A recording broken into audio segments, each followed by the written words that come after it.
I'm Tim Gordon with your weekly recap, and we'll be catching you up on some of the biggest stories of the week. That includes the local response to anti-ICE demonstrations planned across the country. Plus, the latest in the legal case against a former doctor accused of sexual abuse by dozens of patients. And the changes that are coming to this year's Rose Festival. Our top story is the local response to a nationwide strike that was set for Friday. It's in protest of immigration enforcement and what some are calling violence associated with ICE and their operations. The strike is calling on people to skip work, shopping, and school, aimed at creating an economic blackout to protest ICE crackdowns in cities like Portland and Chicago. The strikes and protests Friday and Saturday are also in response to the recent deaths of Renee Good and Alex Preddy in Minneapolis. We talked to multiple business owners in Southeast Portland who say they plan to temporarily close and support.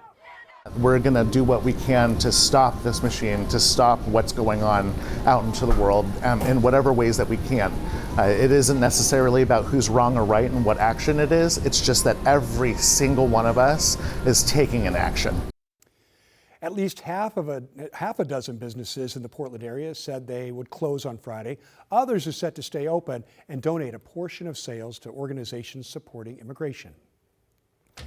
In Portland, hundreds of people gathered near the grounds of the VA hospital for a vigil honoring Alex Preddy's life. Alma McCarty spoke with people who showed up. On a winding road in southwest Portland, I was just horrified. Demonstrators lined the street calling for justice for Alex Preddy, shot and killed Saturday by federal agents in Minneapolis. It shouldn't be acceptable to the people on the left. It shouldn't be acceptable to the people on the right. These are common values. Doctors, nurses, and other healthcare professionals joining the ranks, including Joanna Beauvais and Becca Winters. Alex Preddy would have cared for the people who shot him in the hospital. And no matter what, I'm a physician. I will care for every person who comes to my door.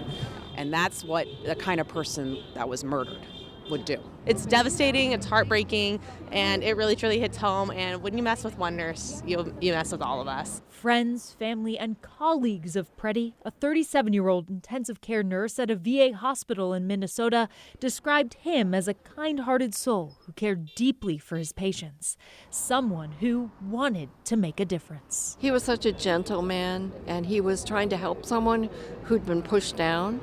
And then they pushed him down. They took his gun away, which he had a legal right to have. Top DHS officials, including Secretary Kristi Noem, characterized Preddy as a domestic terrorist in a press conference Saturday, something wholeheartedly rejected by this peaceful crowd. We all have to have the courage that Alex had to help our neighbors, to help the people we know and the people we don't know. The veterans who are here today, they fought for our freedom to protest and to vigil, and we feel like that's being compromised. Alma McCarty, KGW News. Fine dining restaurant Republica is set to close next month, citing a drop in tourism since 2020. More specifically, the restaurant says the Trump administration's tariffs and comments about Canada becoming the 51st state made things worse. The restaurant says about 30% of its business comes from Canadian tourists. Last week, the restaurant served just 100 customers total, compared to the nearly 50 a night it used to have. They say they'll close on February 21st. We learned more this week about a Portland climber who died in a fall on Mount Hood over the previous weekend. Officials identified him as 30-year-old Thomas Hostetler. Officials say he lost his footing near the Devil's Kitchen area and fell 300 feet. Thomas's friend, Sarah King Brown, says he was a caring, compassionate person and spent every moment he could outdoors. He died doing what he loved the most, and the comfort that I take is that he made an impact on a lot of people's lives. Sarah says she started a GoFundMe to support his family. You can find the link on kgw.com. In an update, all but one defendant have settled lawsuits with patients who accused a former Westland doctor of sexual abuse. The remaining defendant, Providence Willamette Falls Medical Center, is scheduled to go to trial on Monday. You may remember Dr. David Farley ran his Westland practice for 30 years while also treating patients at Providence and nearby hospitals. He's been accused of abuse by more than 170 people. Farley has also pleaded not guilty to criminal charges separate from the lawsuit. When they take your truck and trailer, that is your entire livelihood for your family and your employees. A KGW viewer says a suspected prolific thief we reported on was the same guy who stole his truck and trailer. The suspect, Nicholas Edwards, was arrested earlier this month after officials say he led police on a chase while pulling a stolen trailer across Portland. Prosecutors allege he stole trailers across the area and put them up for sale online. In one case, he's even accused of stealing the same trailer twice. In this particular case, the KGW viewer, who's a local contractor, reached out to us after seeing courtroom video of Edwards and remembering what happened to him in 2023 when a man hit him and stole his truck. He was within 5 feet of me. I'm standing at the hood of my truck and he's leaning in the steering wheel yelling at me. Pretty easy to see who the guy was. I mean, he hit me right in the chest. That Ford truck, the hood's about that tall. It just knocked me back 10 feet. Worley has called the DA to report the incident. Prosecutors say that's not the only call they've received, and they're working to see if the cases are connected. Well, developing this week, Portland police are investigating a possible bias crime after someone took a blowtorch to a door and left behind a hateful message. And it appears an interracial LGBTQ+ couple was their intended target. Celine Stevens spoke with one of the victims. We genuinely thought we were going to be murdered. Tuesday night, a couple was settling down for the evening when they heard banging on their apartment door in Northwest Portland. As I went to look in the peephole, he was like wrestling almost with the door handle, like he was trying to aggressively open the door repeatedly and kept knocking really aggressively. On the other side of the door was this man, seen in this video, recorded by the tenant who wishes to remain anonymous. He says he called apartment security, but when the banging continued about 10 minutes later, the same person had something in his hand. But it kind of looked like you could see flames, and so I was like, whoa, maybe that's a torch. And then as I'm recording, he puts the torch back into his pocket and he gets what I, in the moment, and I still believe was a handgun. He says he called 911 and hid with his partner in the apartment. The suspect eventually left, and feeling unsafe, so did the couple. When they went outside, they noticed the door was burnt and a message written on the door. By the time we went in the hallway was when we were leaving the apartment and locking the door behind us, and that's when we saw the whites only. According to Portland police, when they arrived, they saw a man matching the suspect description, but they didn't have probable cause for an arrest. It's just insane that he thinks he can get away with it, and if we let him get away with it, then he was right, and he didn't have anything to fear. Officers searched for him again later that night, but were not able to find him, and it's now being investigated as a possible bias crime. We're actually an interracial couple. I'm white and my partner's Latino, and we're both part of the LGBTQ community. I think that has a lot to do with it. Racism is something that they're used to, but they are just they just really can't process any of this. It's very traumatic. Celine Stevens, KGW News. Well, there was a ceremonial grand opening this week for a new women's overnight shelter in Northwest Portland. Bethany's Room is near Northwest 17th and Lovejoy, and it's owned and operated by Blanchet House. Blanchet says the shelter will feature peer support professionals who can help connect women to services that lead to long-term stable housing. The shelter is named in honor of a former Blanchet House diner who died while homeless. Time of Bethany's death, there were no women's overnight shelters in downtown Portland. So after she passed, we knew we had to build a shelter to house women overnight so that they're not on the streets throughout the night. Bethany's Room will have space for up to 75 women. It's opening to the public on Monday, February 9th, and will operate from 8 p.m. to 8 a.m. daily. Well, there's some good news for a struggling Portland restaurant. Dan and Louie's Oyster Bar says businesses bounced back after they worried late last year that they'd have to close. Now, it's worth noting they appealed to us and other media outlets at the time last year and received quite a bit of coverage. Owner Michelle Watchsmith says Portlanders have shown a lot of support since then, and she adds, when the Paris Theater reopened in Old Town, foot traffic came back. We are happy to see any business, even a restaurant next door, do well, because when one does well, we all do well down here. So she's hoping the nearby Saturday market will expand once again to Sundays. Welcome to the magic of the Care Oregon Grand Floral Starlight Parade. It's official. The Rose Festival is making some big changes. The Grand Floral Parade and Starlight Parade, once separate, will now happen on the same day, on Saturday, June 6th. The board chair of the Rose Festival made the announcement Wednesday and explained what went into the decision. This unified parade allows us to create a bigger, bolder, and more immersive experience during America's 250, while continuing to offer it for free and accessible to everyone. And that's far from the only change. The Fred Meyer Jr. Parade will move to Saturday, May 30th. The Rose Festival says this will allow more people to participate in the largest and longest children's parade in the U.S. To Salem, where the short session is set to get underway on Monday, with everything from transportation to the response to the president's immigration crackdown potentially at stake. Blair Best has a preview. The responsibility to show up. Inside a renovated state capitol. This is my first time speaking in one of the new hearing rooms, so interesting acoustics. Top Oregon lawmakers laid out their agendas for this year's short legislative session. The budget is going to be the overwhelmingly difficult thing. It's going to be the focus of the session. Senate President Rob Wagner stressing the importance of setting the right tone during an increasingly divided political climate. And I encourage everyone to approach the conversations that they have with delicacy and kindness. Among lawmakers' top priorities, balancing Oregon's budget that will soon see a nearly $900 million cut thanks to the federal government. And what's worse is that this is going to be a long-term problem. We are looking at cuts to programs like Medicaid and SNAP of about $15 billion over the next 5 to 6 years. Another budget focus, filling the Oregon Department of Transportation's nearly $300 million gap. I will say that there have been very thoughtful, specific conversations about existing dollars in the Oregon Department of Transportation.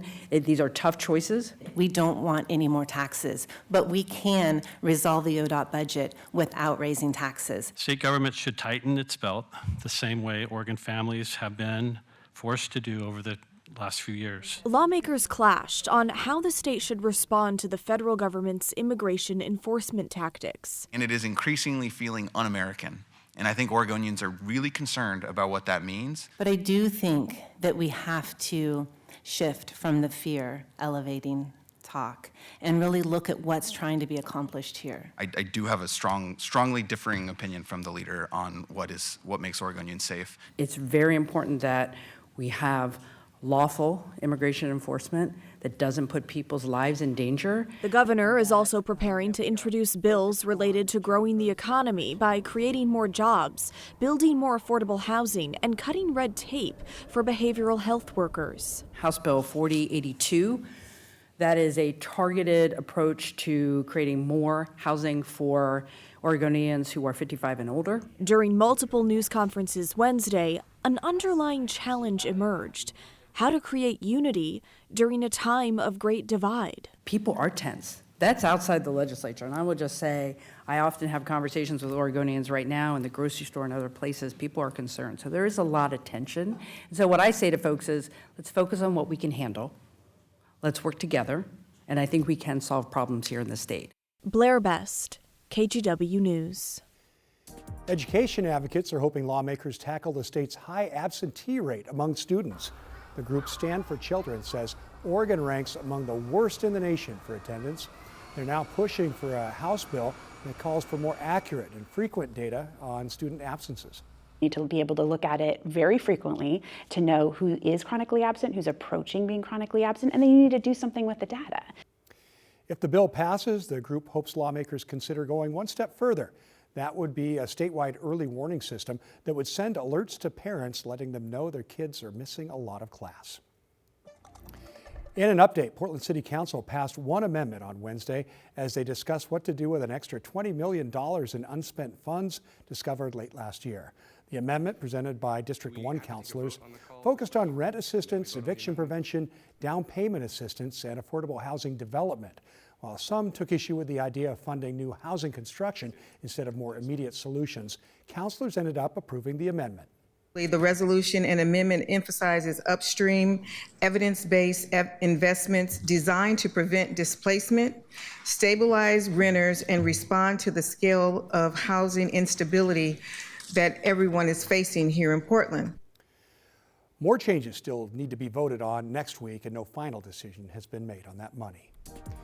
Well, a student intern at Portland Community College is saving the institution well more than $100,000. This is really something. Just by looking at campus water bills, Eric Brurud took bills from the last several years and went line by line through different tax and billing parcels throughout the college system. He then took inventory of every meter on every campus, and he enrolled the college in a city program that gives a discount for proper stormwater management. The water system here is really complex, and I think that's why it was kind of untouched for so long. Is there are about a dozen campuses at PCC, and a lot of them have multiple buildings. The Cascade campus is being overbilled by about 12% for outdated structural changes on campus. That's, say, $50,000. In total, his work uncovered $143,000 in annual savings. Wow, he's got a job as an auditor ahead of him. Well, there's a new beer trying to bring the worst of the outdoors to the tap as part of a Super Bowl campaign. It's what you might call an unbearable product. Bear droppings, yes, bear droppings, infused into water ahead of the brewing process. Our David Molko was brave enough to try it, and here's his review. Okay, what in the world could bear poop beer taste like? I mean, I have to confess, up to this point, the strangest thing I've ever eaten or drank was a burger with fried crickets. Take a look. Crickets are really the newest craze now. They're the new superfood. Lots of little eyes, lots of little legs. Oh, crunchy. Never again. So you got some legs on your mouth. Oh. Never gonna live that one down. Wish I'd had this back then. No, you know what? Sounds like a stunt. Nature Calls, another product from Columbia plus Breakside Brewery that, quote, makes nature's crap easier to swallow. They say it's a lager with notes of huckleberry and honey, and they promise it tastes clean. Yeah, I already have a bad taste in my mouth. And in case you were curious, it's from black bears in Montana. Huh, why not Oregon? Something tells me the video here is AI. The bear scat? Not so much. Moment of truth, here goes nothing.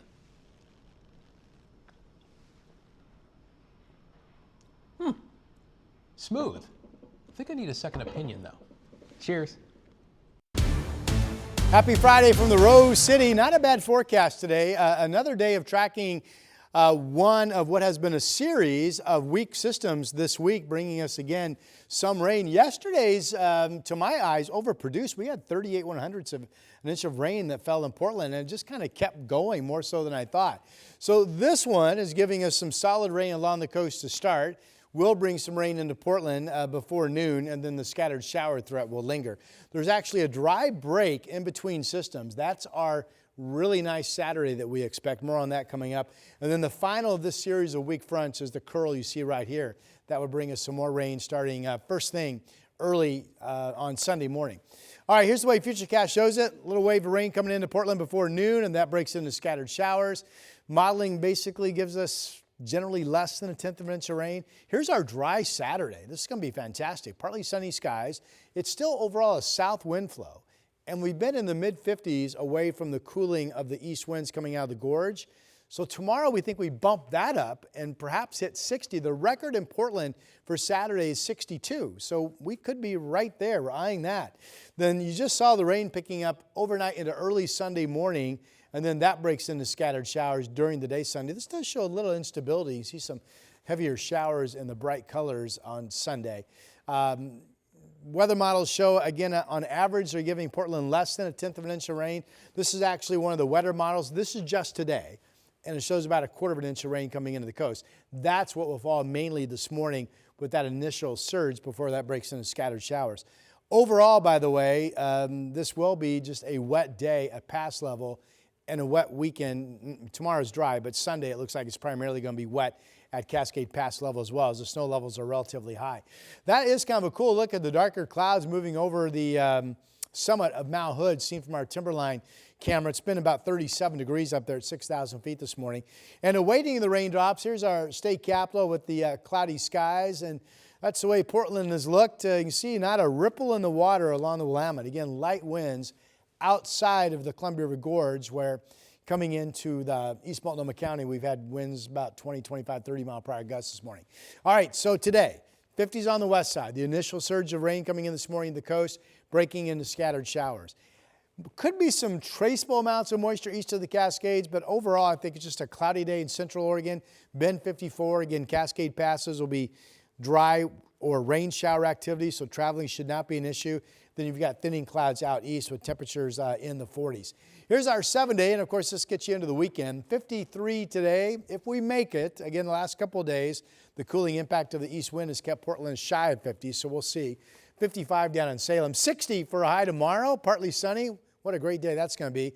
Would be the warmest since mid-December for us. And then scattered showers on Sunday, 51. Monday still looks to kick off a stretch of dry weather. Monday, Tuesday, Wednesday, Thursday. Weather modeling is much warmer than what I am showing here on this graphic. I just think until we get closer, I'm giving us a chance to have cold, frosty mornings. If that doesn't happen, then we would be warmer than the low 50s that I show. That's your forecast for now as we're almost ready to say goodbye to January. All right, thanks, Rod, and that is a wrap on your weekly recap. I'm Tim Gordon. Remember, you can catch up on the latest headlines anytime on kgw.com, your KGW app, or our YouTube channel. Thanks a lot for watching.